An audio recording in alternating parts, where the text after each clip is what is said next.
Sejam bem-vindos à 8ª aula do nosso canal. Eu sou Thalita Chimelli e ajudo os dentistas a perderem a insegurança ao reabilitar os seus pacientes. Essa é a nossa 8ª aula e o tema é reconstrução de guias caninas, como fazer com segurança.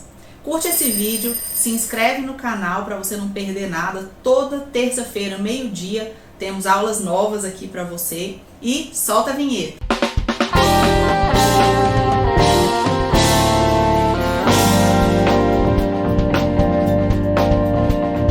Bom, então como restabelecer guias caninas nos nossos pacientes com segurança? A primeira coisa para a gente conseguir isso é saber diagnosticar com segurança qual é o paciente que precisa, como ele precisa, por que ele precisa. E como que a gente faz para diagnosticar um paciente que precisa de reconstruir as guias caninas? É um paciente que, além da perda da guia, ou seja, quando ele faz os movimentos excursivos com a mandíbula para direita e esquerda, né, os movimentos de lateralidade, ele não toca o canino ou toca, pode até tocar o canino, mas toca também os dentes posteriores e anteriores ao canino, que não devem ser tocados. Então a primeira coisa que você tem que saber é que quando o paciente faz lateralidade para a direita e para a esquerda, ele tem que tocar somente os caninos, do lado direito ou do lado esquerdo, do lado para o qual ele está desviando a mandíbula. E nenhum outro dente, nenhum dente anterior, nenhum dente posterior. Isso é a primeira coisa. Mas, professora, se eu fizer esse exame no meu paciente, pedir ele para deslizar assim os dentes e ver que ele toca o canino e um premolar, por exemplo, mas ele não tem problema nenhum, ou ele tem um desgaste fisiológico, mas ele já tem 70 anos, eu preciso restabelecer essa guia canina? Não precisa. E isso não sou eu que estou falando, o próprio Dawson, quer dizer, do livro de oclusão, é o livro do Dawson, que eu estava lendo ontem, inclusive, ele fala isso. Fala que se você não encontra patologia nenhuma associada, então não há necessidade de reconstruir essas guias. Ah, professor, então me ensina a saber qual patologia associada poderia ser essa, para poder facilitar o meu diagnóstico quando eu estiver com o meu paciente. Vou te dar um exemplo, super comum. O paciente que tem todos os dentes alinhados, tudo bonitinho no arco, né, os dentes bem posicionados, e tem um dente, um premolar, que ele tem uma lesão cervical não cariosa grande, por exemplo. Ou uma recessão muito grande, ou então que ele tem uma perda mineral muito grande, uma cavidade ali na região cervical do dente. Por que esse paciente só tem aquilo naquele dente? Quando você pegar um paciente assim, a partir de hoje, você vai fazer o seguinte, vai falar assim, dona fulana, deixa eu só ver uma coisinha aqui.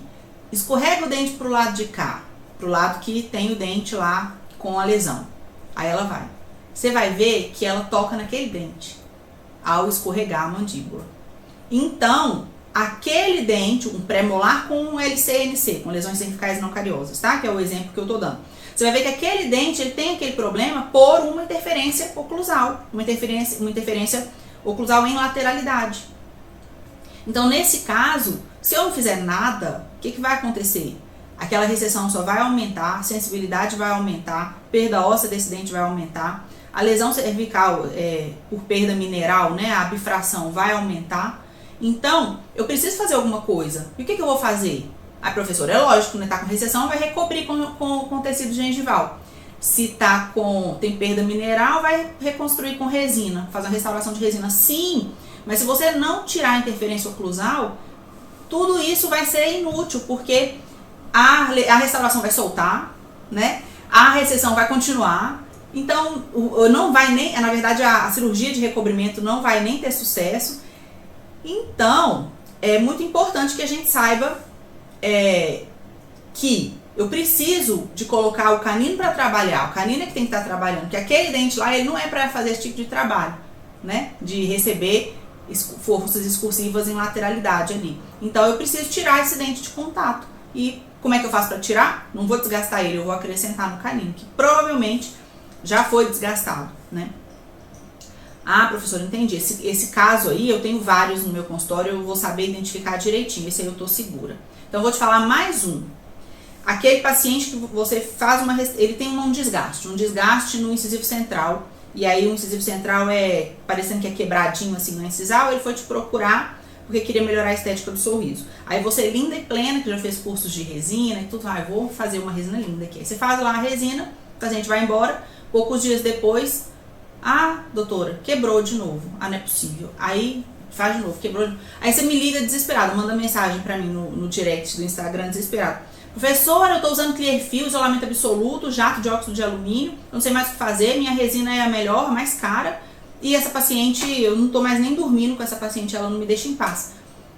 Porque, por mais que você faça tudo certo do ponto de vista do processo adesivo, se você tem uma interferência oclusal constante ali, não é suficiente, não tem jeito.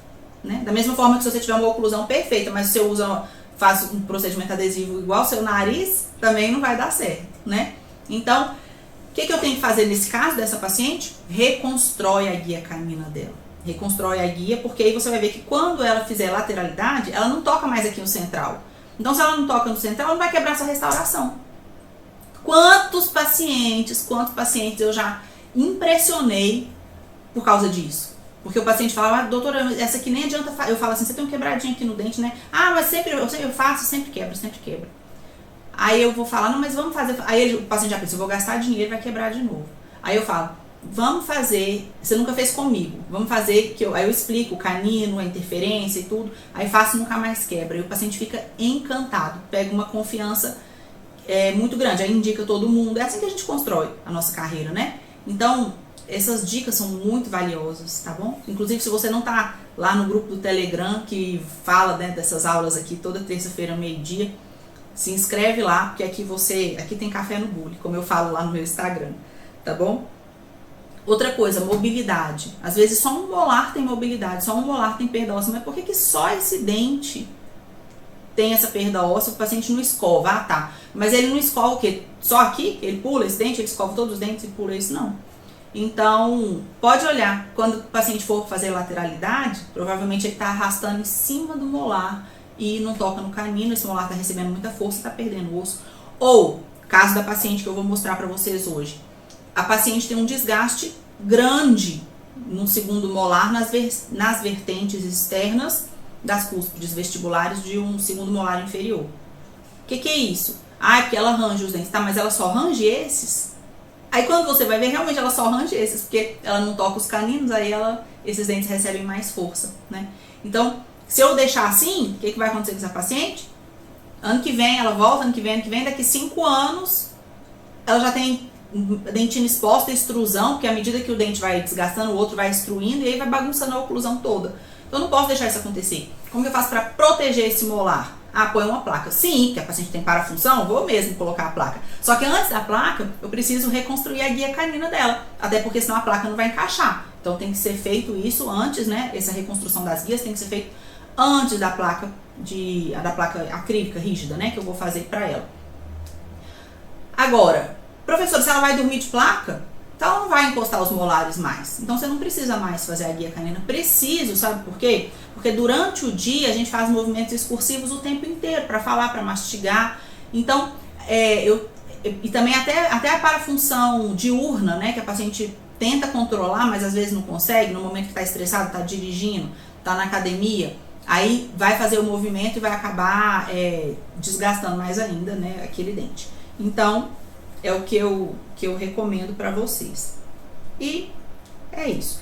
Vamos então ver a paciente do caso. A paciente que eu quero que vocês façam um exercício de imaginação assim. A paciente é sua, do seu consultório, chegou lá desse jeito.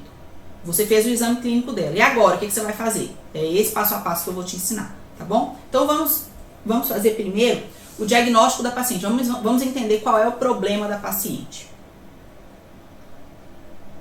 Vamos lá.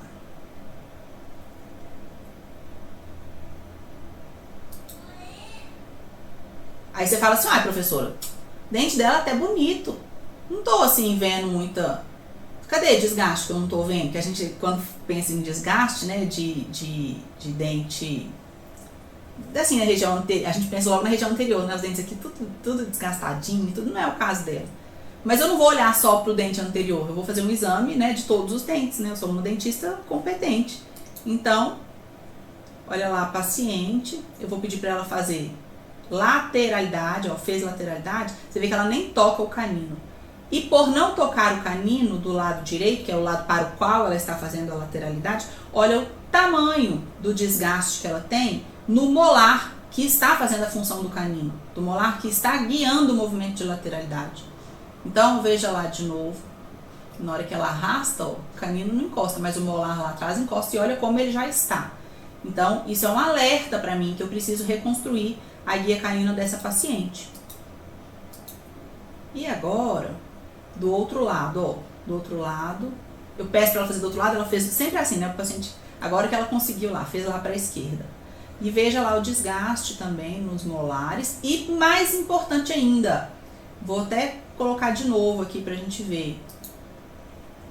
Dá uma olhada no 21 e no 31, na hora que ela fizer pra esquerda, a lateralidade lá, 21 e 31, pegando, estão vendo? Já encostando. Então, professora, ela não tem desgaste aqui, ela não quebra a restauração aqui, ainda, né? E eu não quero que isso aconteça, por isso que eu vou me precaver. O que eu faço com essa paciente? Então agora, atenção, o que você faz com essa paciente na hora que ela chega pra você, né, no seu consultório, e ela tem um desgaste grande em molares, não tem guia canina, tá detonando os molares e é super jovem, esse paciente vai viver mais muitos anos ainda. O que eu vou fazer? Monto essa paciente no articulador. Se eu monto no articulador para estudar a oclusão, então essa montagem tem que ser em RC, tem que ser em relação cêntrica, que eu consigo pela técnica do Jig e Pua. E que eu ainda não tenho vídeo sobre isso, mas vou gravar, então por isso você tem que estar lá no grupo do Telegram, porque quando eu soltar essa aula do Jig e Pua, você vai estar inscrito lá e vai receber o link para você só clicar e assistir. E professor, como é que eu faço para inscrever no Telegram? É só você entrar na descrição do vídeo aqui. Então, tirei o Jig e a Pua, que você, se não sabe como fazer, vai aprender ainda. E agora eu vou estudar a oclusão da minha paciente, vou entender como é que ela, como é que é o relacionamento maxilomandibular dela quando ela está em RC. E aí tô mostrando para vocês aí que ela tem um contato prematuro, né, que ela não toca nenhum dente, a não ser o contato prematuro dela. Eu ainda vou descobrir aí, mas eu já sei, que eu já vi o vídeo, já fui eu que fiz, né? É no dente 37. E aí eu pego esse papelzinho, ó, que vem no Acufilme, sabe? Entre os carbonos. E eu passo, ó, não toca nada aqui, ó. Ó o carbono mexendo. Vou colocar do outro lado agora. Vamos ver se o contato prematuro tá do outro lado. Como eu dei o spoiler pra vocês, né? Eu já disse que é. Então eu vou, puxo, e ó, prendeu, ó. Então é ali. Então eu já sei que é na região de molares do lado esquerdo. Agora eu quero saber qual é o ponto. Então eu venho com carbono, fecho lá o articulador e encontro ali o ponto. Agora eu vou tentar mostrar pra vocês aí, ó. Fica meio ruim, eu tô me virando com a câmera sozinha no suporte aí. Eu tava lá no consultório fazendo isso. Esse caso é super recente, não tem nenhum mês, tanto que eu nem fiz a placa da paciente ainda. Eu já reconstruí as guias, aí Natal, Ano Novo, né, que é esse período que a gente tá passando agora. Olha lá o contato prematuro. E aí depois é que eu vou fazer a placa para ela. Professora, já que tem contato prematuro, tá em RC, você tem que transformar essa RC em OC, oclusão cêntrica. A MH dela tem que ser compatível, né, com a relação cêntrica. Sim, eu adoraria fazer isso, mas para isso ela precisa de um bom tempo de ortodontia que ela não está disposta a fazer, porque já passou muitos anos usando aparelho, né, fazendo ortodontia com um dentista que negligenciou a oclusão, a relação cêntrica dela, né? E o que eu posso fazer então com uma política de minimização dos danos? Eu vou tentar proteger esses dentes desgastados para que eles não venham a desgastar mais ainda. Então aí eu tô marcando, ó, o desgaste dela. Você pode fazer isso até em boca se você quiser, com uma lapiseira, seca bem o dente, pega a lapiseira e vai passando a lapiseira de lado, assim, ó, marcar bem direitinho onde é o desgaste da paciente. O paciente entende na hora, ela vê a faceta de desgaste que existe ali naquele dente onde não deveria existir, né? E aí, gente, agora eu tirei do articulador, como ela não vai usar ortodontia, Então, minha intenção agora é entender a MIH dela, justamente nesse sentido de reduzir danos. Então, eu vou montar no articulador em MIH. Professora, por que você está fazendo a mão livre aí, com o modelo na mão, e não está no articulador? Porque eu sou curiosa, eu queria já ver como é que ficava antes, mas eu tenho eu vou remontar, né, o articulador. Então aqui, quando ainda está em RC, ó, olha lá o desgaste que ela faz, o movimento de desgaste, tanto de um lado quanto de outro. E esse desgaste, vocês viram ele lá, né, ao vivo. Pronto, parei aqui um pouquinho o vídeo para falar uma coisa. Então já decidi que eu vou ter que fazer minha política de redução de danos aqui com a paciente em RC. Por isso esse caso agora está montado, não, desculpa, em MIH, ou seja, na posição habitual dela, né? Então, veja a paciente aí na posição habitual, no articulador, você vê que tem até um gesso amarelinho ali, porque eu remontei o modelo inferior. E aí, o que eu vou fazer? Eu vou colocar cera, vou reconstruir as guias caninas com cera no meu modelo. E aqui o articulador está de cabeça para baixo, para eu ver o espaço que eu tenho na palatina dos meus caninos superiores. Então, na palatina do 1323, eu vou colocar ali cera, né? E agora, dica, a maior dica de todas. Coloca a cera com o paciente, com os modelos em oclusão. Porque se você coloca a cera de boca aberta, com o modelo superior separado do inferior, quando fecha o modelo, tá alto, tá batendo, aí tem que tirar. Então, para você não ter que fazer isso, para você ganhar tempo, o que a gente faz? A gente põe cera com a boca fechada, com os dentes fechados. Igualzinho vocês vão ver no próximo vídeo. Fiquem atentos aí para vocês verem.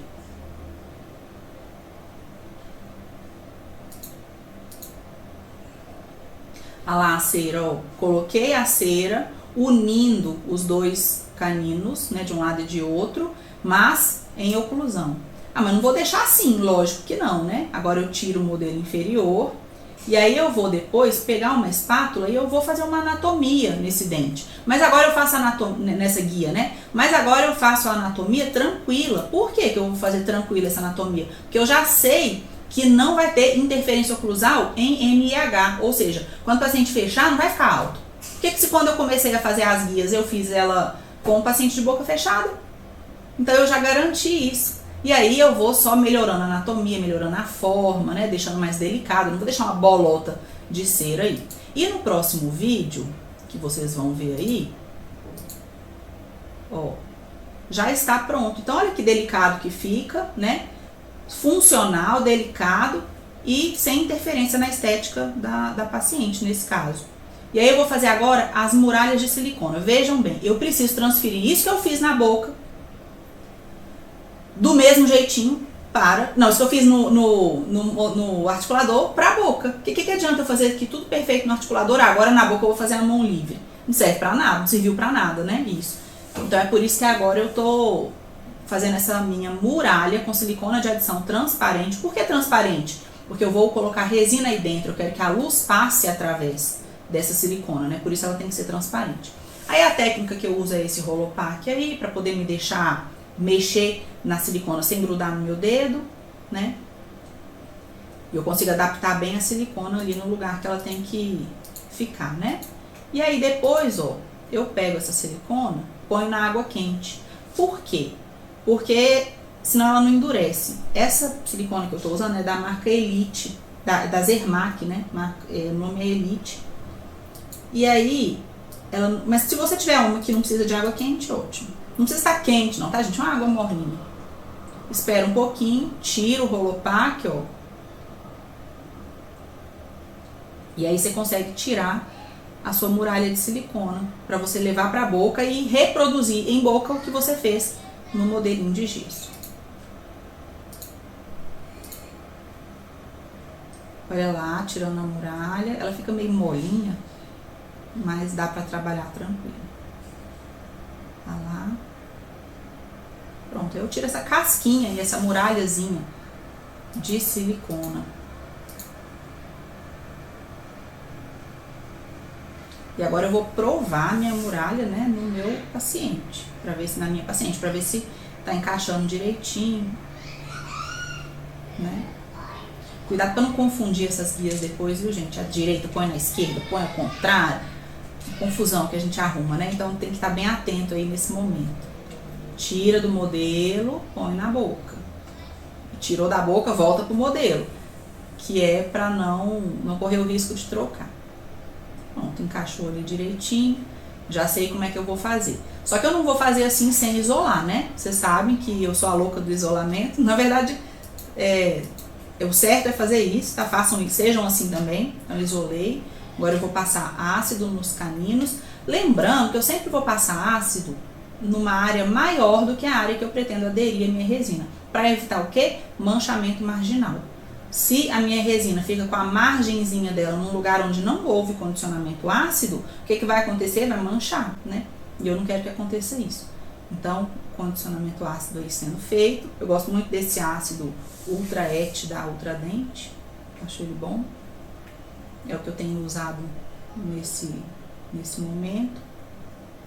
E aí terminamos. Lavar, secar, tudo aquilo que vocês já estão carecas de saber, né?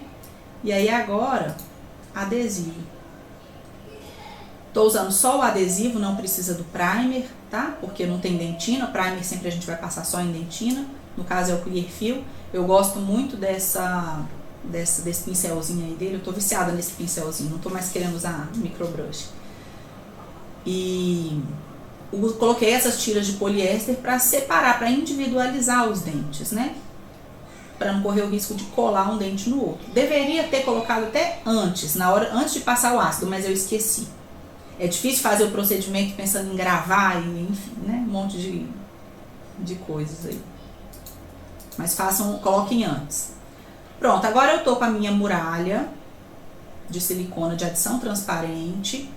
Tô pegando a resina, que é uma Empress Direct da Evoclar, cor A2, esmalte. Vou adaptar ela direitinho aí, coloco um pouquinho na lingual, um pouquinho na vestibular, bem certinho lá na incisal, porque eu não quero bolha, né, quando eu for colocar minha resina. Então aí, vou adaptando. Essa espátula que eu tô usando é a espátula Modela da Quinelato. Eu gosto muito dela. Não sei se tá dando pra escutar o Tarcísio gritando, ele tá gritando. Agora ele inventa música em línguas, sei lá, aleatórias aí e fica cantando. Ó, adaptei, encaixei. E vou polimerizar. Vou tirar para polimerizar? Não, porque se eu tirar vai bagunçar tudo. Então tem que polimerizar com essa matriz aí em posição. E é por isso que a matriz tem que ser transparente. Tá bom? Professora, tem jeito de fazer sem? Se eu não tivesse a silicona, foi olhar o preço, quase cair para trás. Tem jeito. No final eu vou falar, tá? No final da aula. No final não, mais pra frente, daqui um pouquinho. Tirei a silicona. Aí ficou uma bolinha aqui, ó, na mesial do canino. Eu tô até tentando tirar ela aí com a espátula, ó. Mas já tinha polimerizado. Não tem problema nenhum. Foi uma bolha negativa que deu na silicona que fez dar uma bolha positiva na resina. Depois eu tiro no polimento, não tem problema nenhum. Pronto, aí agora vou fazer do outro lado. Vejam a tranquilidade que é isso. Eu tô levando exatamente o que eu fiz no articulador para a boca, né? Então isso tem muito mais chance de dar certo do que fazer a mão livre. E é um cuidado, né? O paciente percebe isso, ele percebe todo o cuidado, porque guia canina ela já tinha feito, né? Só que foi feita a guia e ela continuou sem guia. Eu tirei resina dela antes de fazer esse daqui. Usei broca para poder tirar o restinho de resina. Então essa tentativa já foi feita. Mas nunca com toda esse rigor, né? Então o paciente percebe isso. Então é assim que a gente faz, né? A nossa clientela indica a mãe, indica o pai, indica todo mundo. E esse é o modelo de odontologia que eu acredito, que eu prego aqui para vocês. Porque é o único que eu sei fazer, né? É como eu venho levando, né, minha carreira desde que eu me formei. E aí, polimerização. Depois, vou tirar a muralha do lado esquerdo. Aí desse lado não teve bolha, não teve nada. Ficou bem bonitinho, olha lá que bonitinho o canino. Só mesmo um pequeno acabamento e já tá suficiente. E, como eu disse, ó, acabamento sendo feito com ponta de óxido de alumínio da DH Pro. Eu gosto dessa pontinha, mas pode ser qualquer uma que você tiver para fazer polimento em resina, tá? Tem uma broquinha diamantada mesmo com bastante leveza na mão, porque você não quer tirar a resina ali de onde você colocou, né? E agora, gente, agora é a hora. É a hora da gente ver canino encostando com canino, sem toque na região anterior. Então veja aí que bênção para a vida dessa paciente, que agora ela não tá mais, os dentes anteriores dela não estão mais em risco como estavam, né, para desgastar, e os molares estão liberados, então não vão continuar desgastando. Então, e tá bonito o canino, não tá feio, não tá nada disso, que é uma preocupação. O paciente fala, mas eu não vou ficar com o canino pontudo? Mas não vai dar diferença de cor? Não dá. Lá, olha lá o molar dela liberado, o molar o mais desgastado que ela tem, que é o 47, liberado, né? E é isso. Agora eu quero falar outras coisas com vocês aqui, sobre, que eu falei que depois eu ia falar quem não tem essa silicona, como é que vai fazer. Ó, vou falar umas 4 outras formas aqui de fazer. E nenhuma delas a mão livre. Eu quero evitar que vocês façam a mão livre na boca. Por quê? Que eu quero evitar desse jeito. Porque ela é muito mais trabalho, é muito mais tempo de cadeira. E assim a gente até pode ter um pouquinho mais de trabalho nos bastidores aqui, mas o momento da instalação é muito mais simples e mais seguro, né? Então, a parte de montar no articulador e fazer o enceramento, você fez lá com a cera igualzinho. Vou te ensinar agora um outro jeito, que em vez de você vir com a silicona transparente, que você provavelmente não tem, eu nem recomendo que compre só para essa finalidade, você vai pegar Zeta Labor ou Perfil ou Futura, né? Quais são as outras marcas?